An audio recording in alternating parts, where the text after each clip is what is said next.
నల్లం శ్రీ గారు. యాక్చువల్లీ నేను ఎందుకు ఆర్గనైజ్ చేయలేదంటే మన వాళ్ళు, మనతో పాటు ఉండేవాళ్ళు, మనతో పాటు వర్క్ చేసేటోళ్ళు, మనల్ని గెలిపించేటోళ్ళు మీటింగ్ పెట్టాలా అనుకున్నాను. నల్లం శ్రీనివాస్ గారు అది గెలిపించడానికో వర్క్ చేయడానికో కాదని మన వాళ్ళని మనం కలుసుకోవడానికి అని చెప్పి ఈ మీటింగ్ పెట్టించారు. అలాగే నేను సెట్టిపల్లి సామాజిక వర్గ మిత్రులందరినీ కలిశాను. వాళ్ళు మనలో ఎంత కష్టం ఉందో, బలం ఉందో వాళ్ళు కూడా మనల్ని గెలిపిద్దామని చెప్పి ఆ సభలో తెలియపరచడం జరిగింది.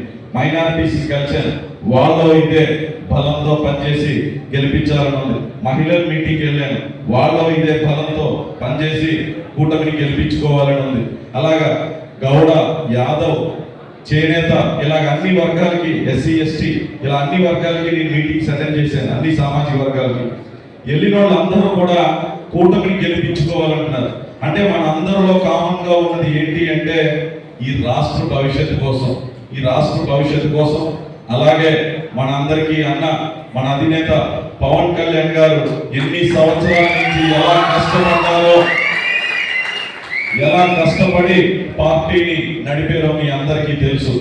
నిజంగా చెప్పాలంటే మనం ఆయనతో ఎప్పుడూ లేవు, అందరూ ఏకదాటిగా ఎప్పుడూ లేవు. ఇప్పుడు ఉండబోతున్నాం, ఈసారి మాత్రం మనం ఉండబోతున్నాం, ఆయనతో పాటు నడవబోతున్నాం. ఆయనకి మద్దతు తెలిపితే ఎలా ఉంటుంది అనేది మన మెజారిటీలో తెలుస్తాయి. మనం అందరూ ఏకమై మద్దతు తెలిపితే మెజారిటీలో తెలుస్తుంది.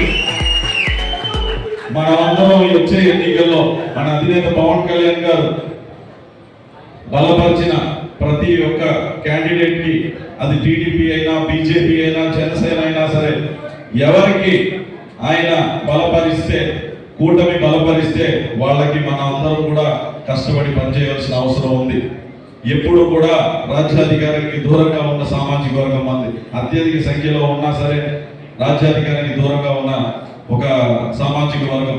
అలాగైతే దానికి తగ్గించుకునేలాగా ఒక పార్టీ, ఒక అధినాయకుడు, మీ సామాజిక వర్గానికి, మన సామాజిక వర్గానికి చెందిన ఒక అధినాయకుడు ఉన్నారంటే అది పవన్ కళ్యాణ్ గారు. అలాగే ముద్రగడ్డ గారు అంటారు, నేను అక్కడికి వెళ్ళిపోయాను, వైసీపీకి వెళ్ళిపోయాను,